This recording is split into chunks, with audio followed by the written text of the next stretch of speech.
कौन घटना कौन होइतला कुओ मद पई फायरिंग कर देलो ना सी तुमको ना निसार फायरिंग कलो जे सी तुमको बाउंसर माने आगो मारि बाडैले। भुवनेश्वर रे गैंग्स ऑफ पुरी गढ़िया ब्लूप्रिंट प्रस्तुत करथिले। पुरी रो शिव पात्र भुवनेश्वर रे आसी गैंग प्रस्तुत करथिला এবং কসমস বার উপরে যেতবে আক্রমণ করা হয়েছিল ঘটনার পূর্বর 11 জনকে গিরফ করা যাইছে এবং আজ শিবপাত্র দুই সহযোগী দধিবা মন এবং কান্না को गिरफ करिछि कमिशनर पुलिस। धड़ा टी सार्ट पिंधिथिबा ए बाउंसर को भल कि नजर पकांतु। ये होछि दधिबा मन जी कि प्रथमे बंधुक आनिथिला एवं शिव पात्र सहयोगी भाव में बेस काम करुला। तो साइड रे ब्लैक कलर टी सार्ट पिंधिथिबा युवक होछि अन्य जने बाउंसर जी होछि कान्हा। एमाने पुरी आसीथिले राज्यर विभिन्न स्थान युवक मानक आणुले और आनिबा परे पूरा गैंग प्रस्तुत करुले।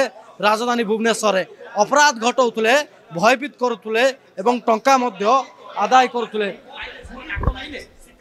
कौन घटना कौन होइतला कुओ मद पई फायरिंग कर देलो ना सी तुमको ना निसार फायरिंग कलो जे सी तुमको बाउंसर माने आगो मारि बाडैले।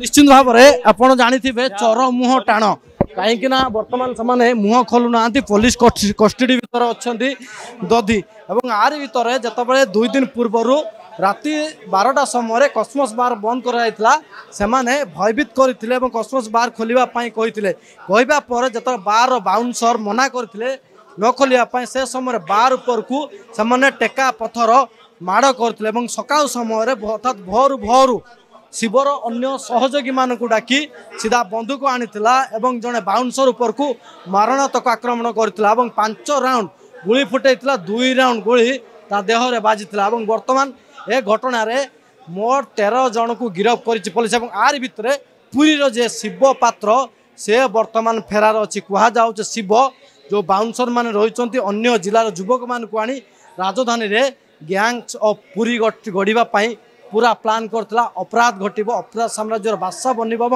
टंका आदाय कर। भुवनेश्वर भिडियो जर्नलिस्ट देवासी दास सहित प्रतिदिन टीवी।